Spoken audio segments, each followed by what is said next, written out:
Okay, welcome to Lecture 1, Part 2 on Chapter 2. So, this chapter in the book dealt with the topic of religion and primarily the question of the existence of God. And so, it's important to understand how religion and philosophy interact. And so, religion overlaps with philosophy quite a lot, specifically because issues of religion are within the domain of three main areas of philosophy. And these areas are metaphysics, and metaphysics deals with the nature of reality. So, whether everything is ultimately one or whether God exists, those are all metaphysical questions. They all deal with the nature of reality. The other area of philosophy that religion overlaps with is epistemology. And epistemology is the study of knowledge, or what it means to know something, or what constitutes knowledge. And religion deals with that field because it questions what is the nature of faith and the difference between faith and knowledge, so on and so forth. And the third area of philosophy in which religion and philosophy overlap is the area of ethics or morality. So some terms that we need to define are theism, which is belief that there is a God or gods; atheism, which is the disbelief in God or gods; and agnosticism, which comes from the Greek word gnosis, which means knowledge, so it means without knowledge. So an agnostic, there are two forms of agnostics. There are soft agnostics who claim that they don't know whether there is a God, or you can be an agnostic about other things too, but pertaining to the issue of the existence of God, you don't know whether there is a God right now, but you're on some sort of spiritual journey where theoretically you believe you'll be able to make that determination for yourself at some point. Versus hard agnostics, and myself, I identify as a hard agnostic, believe that it's without human limitations of knowledge to know whether there's a transcendent God or not. So it's out of the bounds of what human beings are able to know to determine whether there is a transcendent God or not. We're not capable of knowing whether there's a transcendent God or not, unless that transcendent God were to make some sort of supernatural display. But even then, you could question your own sanity at that point. So sort of a hard agnostic is making an epistemological stand that the existence of God is not something human beings can know. So science and religion, this book also talked about, for the last couple centuries have had sort of an antagonistic relationship. And this is mostly due to that a lot of religion in the West has relied on God of the gaps arguments, where when we don't understand something, we claim that's evidence for God's interaction with the world. So, for example, and this is God of the gaps arguments. A lot of theologians in the West say that's terrible theology. Like, I actually, even though I'm a hard agnostic, attended seminary, a Christian seminary. And seminaries are where people go to study theology and train for ministry. So I have a master's from a seminary.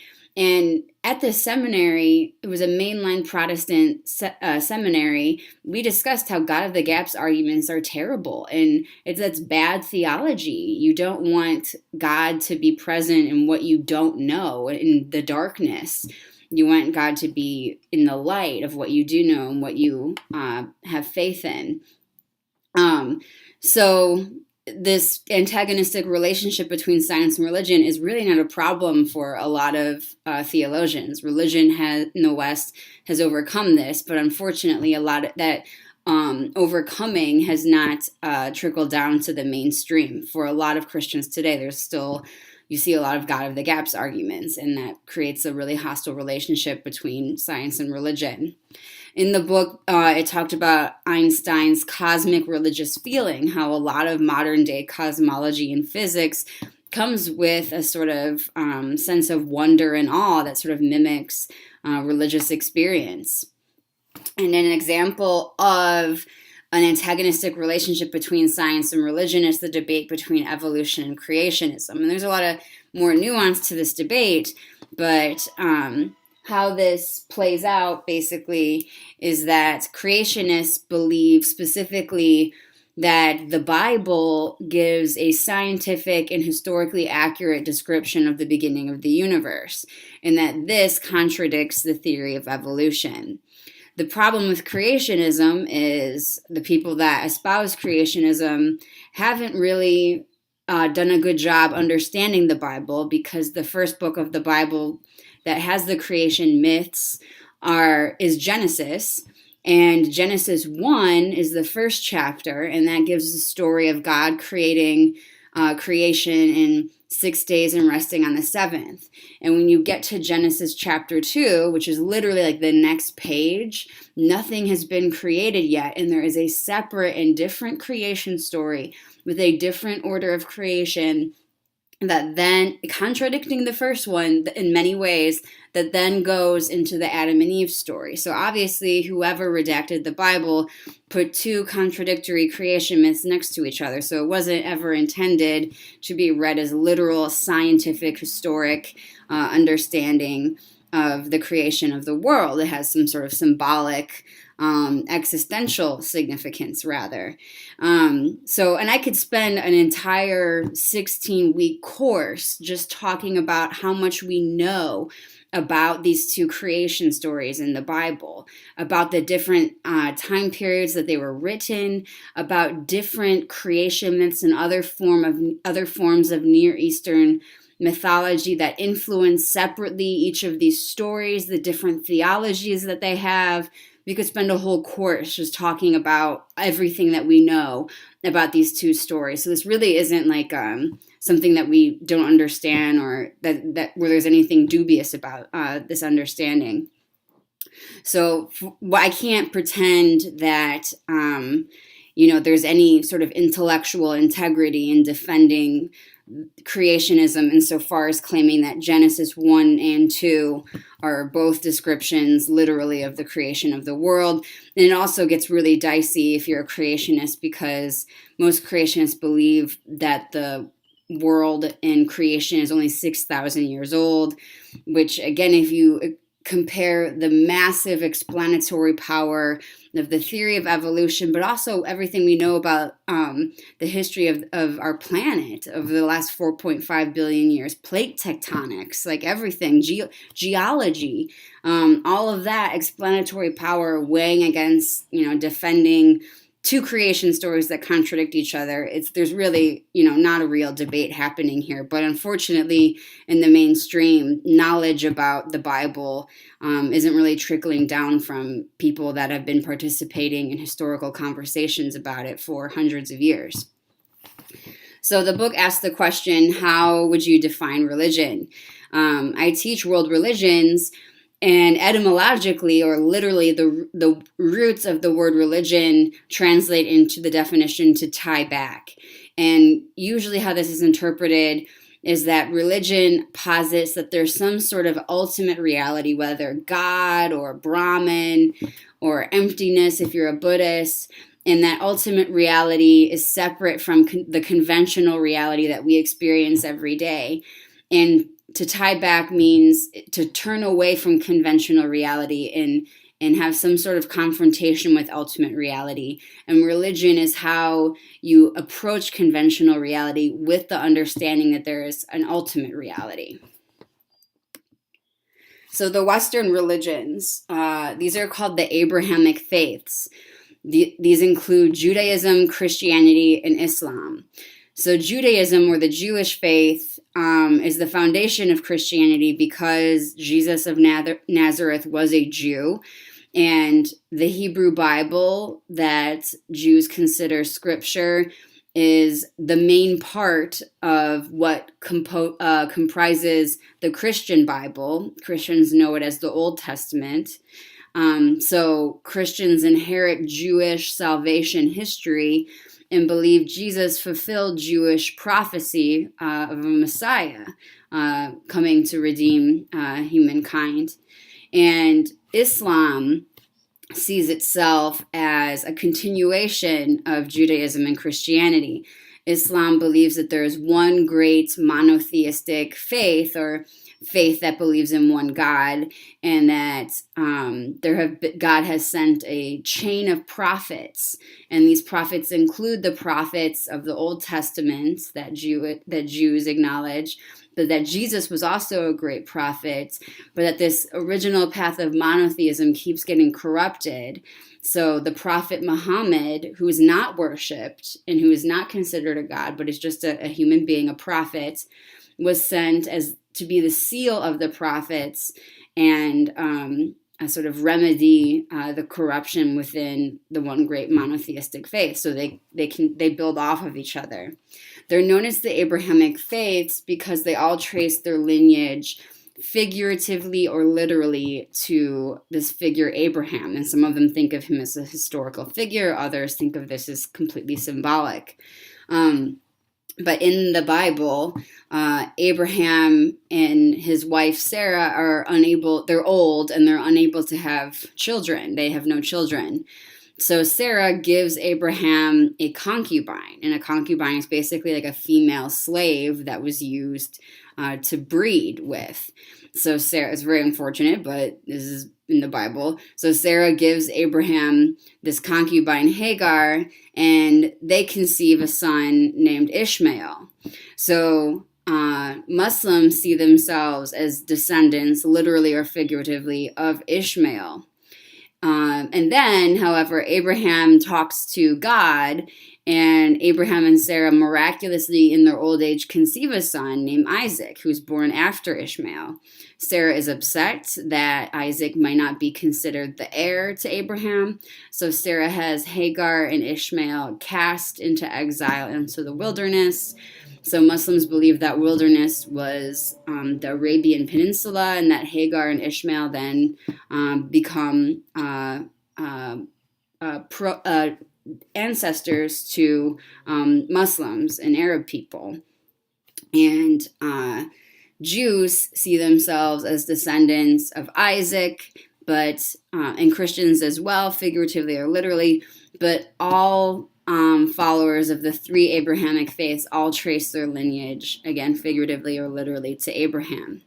And it's important to know that Muslims, or people that worship Islam, or worship Allah and follow Islam, call God Allah. And Allah isn't like a proper name for God, like Doug or Steve. It's just translates from Arabic to the God.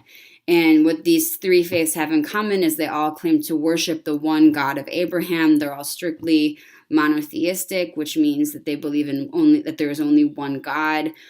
Islam claims that Christianity has fallen off of the monotheistic path into polytheism with the concept of the Trinity and by thinking that Jesus is God. So that's important to note. So the traditional conception of God within the Abrahamic faiths is that God is omnipotent or all-powerful, omniscient or all-knowing, omnipresent or present everywhere, and omnibenevolent or all good. That's like classical theism in the three Abrahamic faiths. They all also believe in some degree of aseity or separateness, where God is transcends or is separate or independent from creation. This book, the textbook, talks about this in terms of God being independent of creation by transcending it or going beyond the material world. This is different than a lot of more contemporary, like sort of New Age theology, and even some Eastern thought that espouses pantheism or panentheism. Pantheism translates etymologically as all is God, so everything that exists is one, and that one substance is God, so it's like Hinduism. Panentheism is the belief that all is God, everything is in God, but there's also some transcendence to divinity as well that is separate from the material world. The book also defines anthropomorphism, which is assigning human characteristics to something. So it just means human, anthropos, morph, shape. So just assigning human shape to something. So you can do that with, animals and think of them as more human-like, non-human animals and think of them as more human-like than they are. But anthropomorphism in this context means thinking of God as very human-like. So personifying God, for example, or saying God has a will. That's all sort of different forms of anthropomorphism.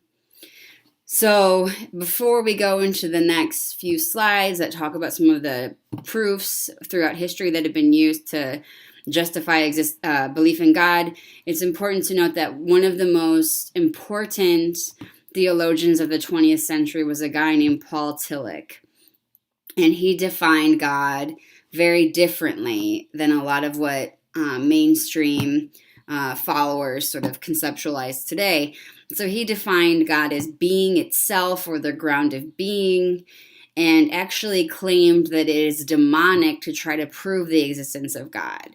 Because when you try to prove the existence of God, you turn God into an object that needs to be proven. And objectifying God, it limits God. It is much more limiting to have a concept of God that is an object rather than something more like a verb, like being itself, or for example. So that's important to note that a lot of theology is, some might argue, more sophisticated than what a lot of mainstream theists are engaging with. So the first argument for the existence of God that the textbook talks about is St. Anselm's ontological argument. Ontology just means the study of being, so what actually exists. So the argument in syllogistic format goes: premise 1, God is that which nothing greater than can be conceived or thought. Premise 2, existence is greater than non-existence. Conclusion, God exists. So the first way that you can sort of poke holes in this, and it's important to note there is no definitive proof for the existence of God. It's not, the God hypothesis is not one that can be falsified. You can never disprove the existence of God, but there's also no definitive proof for the existence of God. So it's ultimately, something that hasn't been resolved. So there isn't like secretly a proof that the book hasn't mentioned that is successful, completely without debates, and there's no proof that disproves God either. It's unresolved. That's why it's a matter of faith, if you believe or not. So an example of problematizing this ontological argument would be that you could do this with basically anything. If existence is greater than non-existence, you can do this with anything. For example, a gremlin is the greenest possible creature. A green creature that exists is greener than a green creature that does not exist. Therefore, a gremlin exists. So again, what's true here is that this syllogism is valid. So the conclusion, necessarily follows from the premises, but it has questionable soundness. Like, what does it mean to say existence is greater than non-existence? How are we defining greater? That's a sort of qualitative value judgment that is very dubious. And that which nothing greater than can be conceived, like, what really is that? What does that mean? Like, it's something that it's sort of like a riddle. And so the way Kant, Immanuel Kant, who was a theist and was a Christian, problematized this was that existence is not a property and cannot be part of a definition. So another way of putting this is that the real, or what actually exists, does not contain more than the possible, which is why you could say that this second premise is sort of nonsense. So another argument is the cosmological argument, and this was originally posited by Aristotle. And as I mentioned in the last lecture, during the medieval period, Aristotle was really reheated and combined with Christianity. And Thomas Aquinas, was sort of the greatest theologian and thinker of the medieval period, and he was a big fan of Aristotle. So both of them put forward this cosmological argument, where God is thought of as the prime mover or first cause. So in syllogistic format, it goes: premise 1, everything that exists has a cause. Premise 2, there must be a first uncaused cause. Conclusion, God is that first cause. So there is a tool, a reasoning tool called Occam's razor. And it just means that you infer the simplest explanation. And it is simpler to say that instead of saying God is an uncaused cause, and positing the existence of God, just saying that the universe itself and the chain of causation itself is eternal and without beginning. So the premise 2 is unsound, possibly, because it's completely a dogmatic assertion to say that there has to be some beginning to the chain of causation. So in a lot of Eastern thought, for example, they think of creation as eternal, and that there are universes within universes, and that goes on forever. So you don't need to posit something outside of that, like God, to explain sort of flux and causation. You could just say the flux itself has those attributes that you would want to assign to a first cause. So that's why this argument isn't perfectly convincing. So the argument from design. So this is the argument that when we look at reality, there's a lot of complexity, and this complexity can only be explained by thinking of it as something that's been designed. If it's been designed, there must be a designer. That designer is God. So there really wasn't a way around this except until Charles Darwin and others put forth the theory of natural selection and evolution, and explained that what fuels classical Darwinian natural selection is that there are totally random genetic mutations that lead to changes in the morphology of life, and the changes that are good, even though they're totally random, will lead to the people to the creatures that have that change to reproduce more easily and create children or offspring that will have that mutation, and that's how that accumulates over hundreds of millions of years, and that is how you explain bottom up the appearance of complexity when you look at life.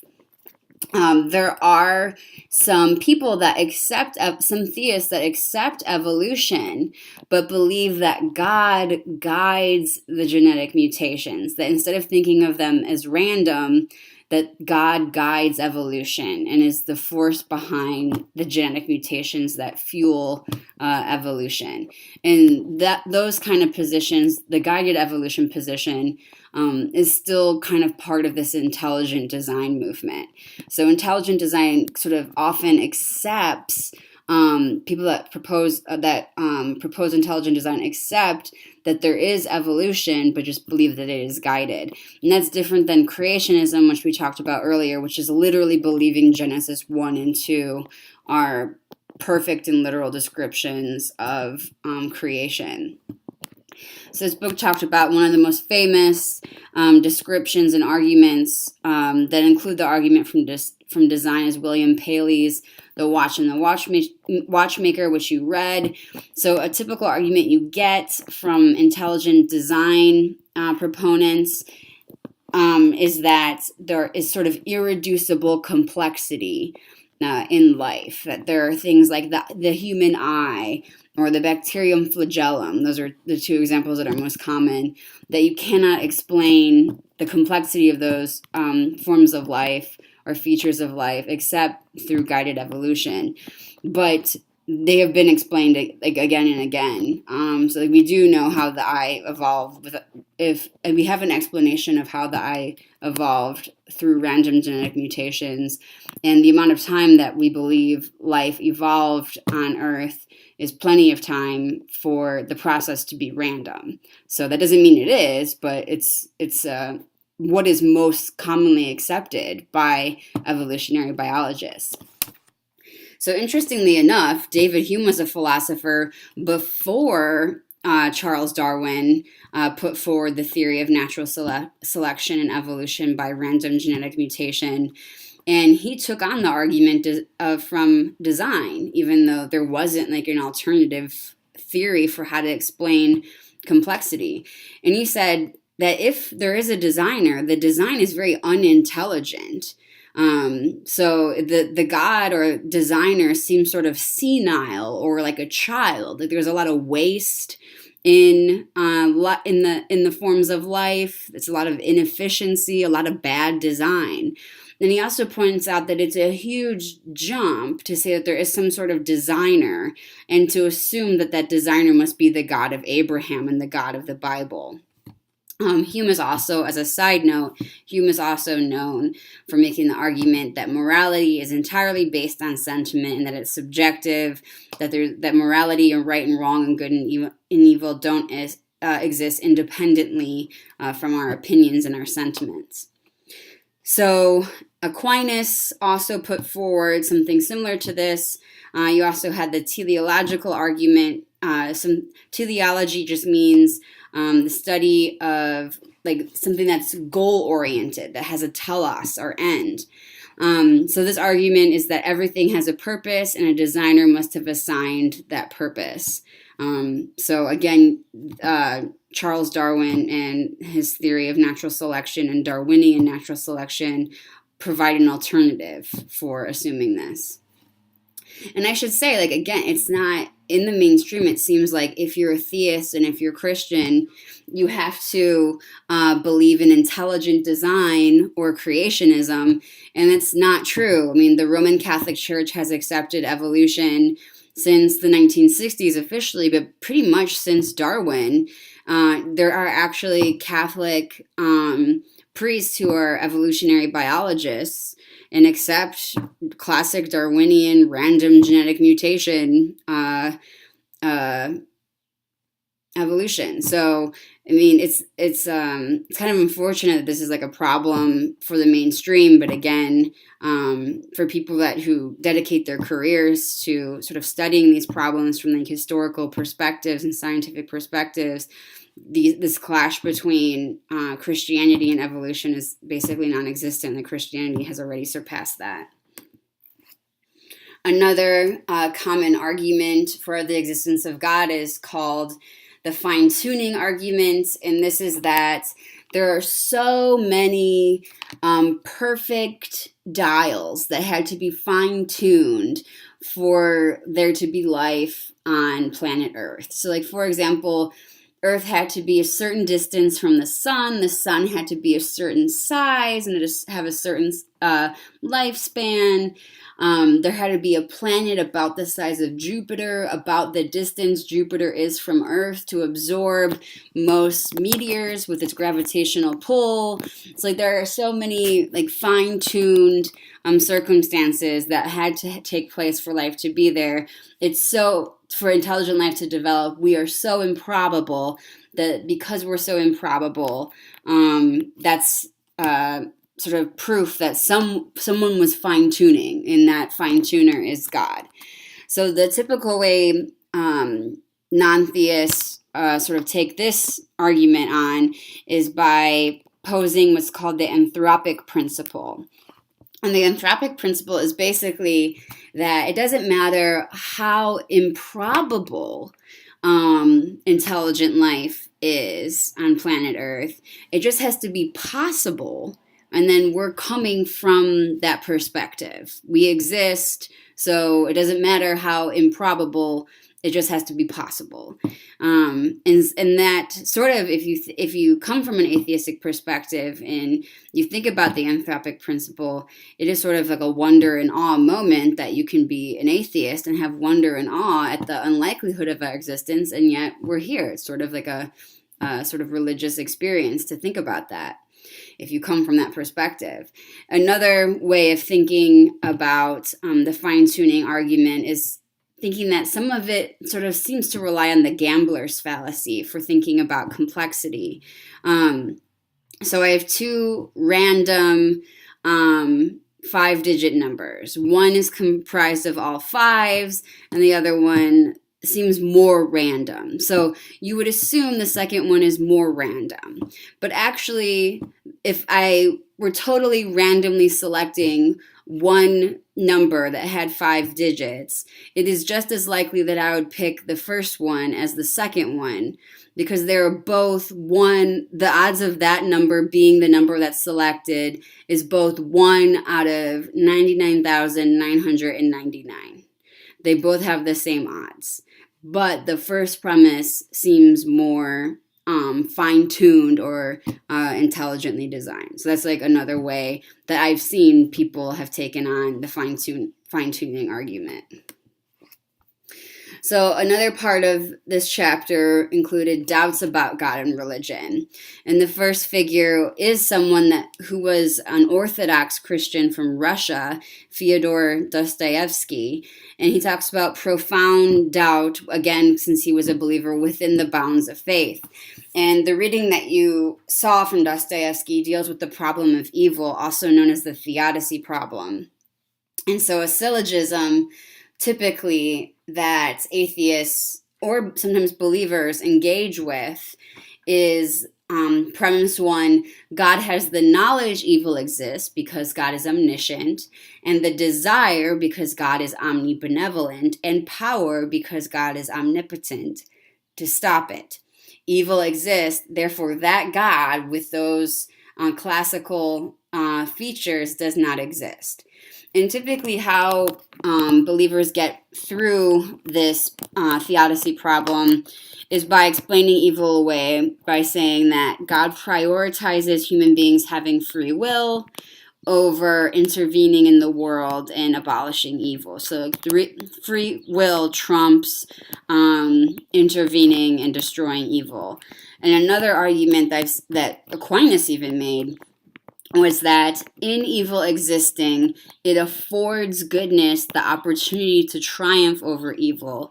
And in the triumphing over evil, there's somehow greater good at the end of that than there was if there had never been evil. So those are both typical ways of dealing with the problem of evil, or theodicy problem.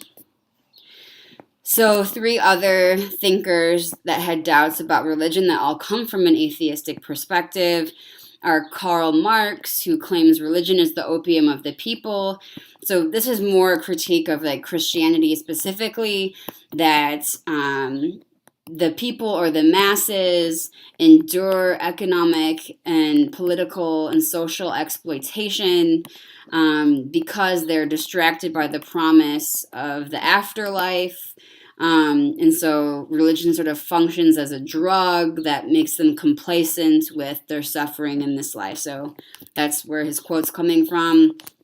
Nietzsche claims that Christianity espouses slave morality. So that prior to Christianity, you had morality defined in terms of good and bad.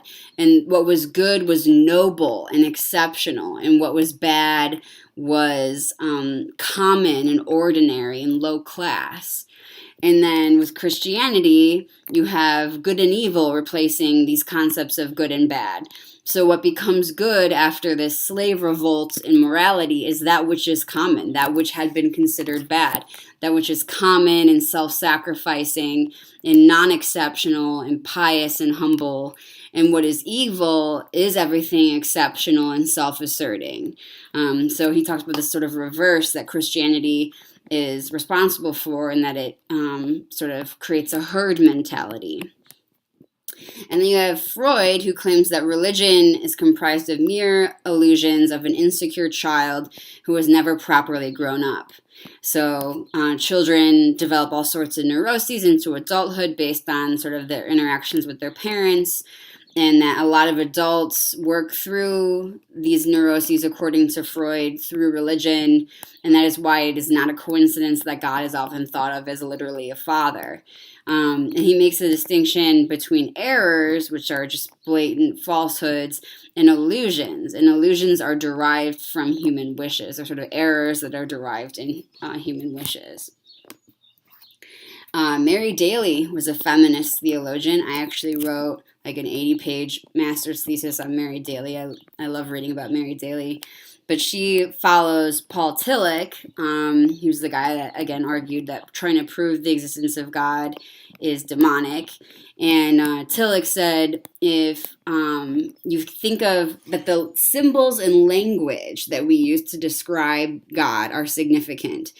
So in the context of Nazi Germany, he said, if God is king, then the king is God. That if we use Lord and king over and over and over again to talk about God, then the king or the lord politically will have more power. And Daly expands on this by saying, if God is male, if we keep using masculine imagery and symbolism for God, then the male is God, that men in society will have more power, that maybe we pick those symbols because we associate them with power, but then they reinforce the way power is distributed in society. And then Cohn argued that if God is constantly depicted through art as white, then whiteness is conceived of as divinity. The three main works of Mary Daly are The Church and the Second Sex, where she takes on sexism within the Catholic Church. And then after that, she wrote Beyond God the Father, where she kind of argues that Christianity itself is sort of anti-feminist and inherently misogynistic. And then sort of Gynecology came after that, where she sort of explores the thesis that patriarchy or male domination is the religion of the world, and points out how a lot of global religions are responsible for a lot of suffering and disempowerment of women. So that was her argument. So the book also talks about Buddhism. So this religion is pronounced Buddhism, and it's the Buddha, not Buddha in Buddhism. So it's like the vowel sound in the word good, not in the word food. So Buddhism and non-theism. So Buddhism is a tradition that focuses on earthly suffering. It doesn't focus on metaphysics. It focuses on curing and diagnosing earthly suffering. So the non-theism of Buddhism is basically a sort of indifference or of the existence of God. That's not what the tradition is concerned with. However, in the book it explains that they get around the necessity of positing this existence of God. So, for example, they think that the universe is eternal, so that there doesn't have to be a first cause.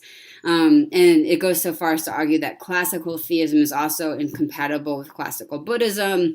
For example, classical Buddhists believe in karma rather than thinking of God as like judge. It's like the law of karma, sort of like a natural law that dispenses punishment and reward rather than coming from some sort of deity. So, chapter 2 questions. Define theism, atheism, agnosticism, transcendence, and anthropomorphism. So you can look at the PowerPoint yourself and find these definitions. What is the ontological argument for the existence of God?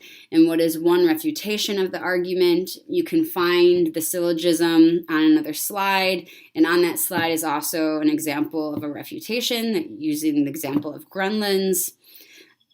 What is the argument from design? So you might want to understand the argument from design is another argument for the existence of God, that the complexity of life is a design that must have had a designer, and that designer is God. And David Hume's response to this argument, writing before Charles Darwin, was that if there's a design, it's a poor design, it's an unintelligent design, and the designer is either infantile or senile, and that it's a big jump to go that there's a designer to the Bible is the word of God, Jesus is God, and the God of Abraham is the designer. How might one define philosophy? Like one way would be philia sophia, or the love of wisdom. How might one define religion? You have the example of to tie back and explaining the difference between ultimate reality and conventional reality. And then what is the relationship between philosophy and religion? You'd have to explain how they overlap in terms of metaphysics, epistemology, and ethics, and be able to define at least the first two. Ethics is pretty straightforward, but at least those first two realms of philosophy and religion. So that is it for lecture 1.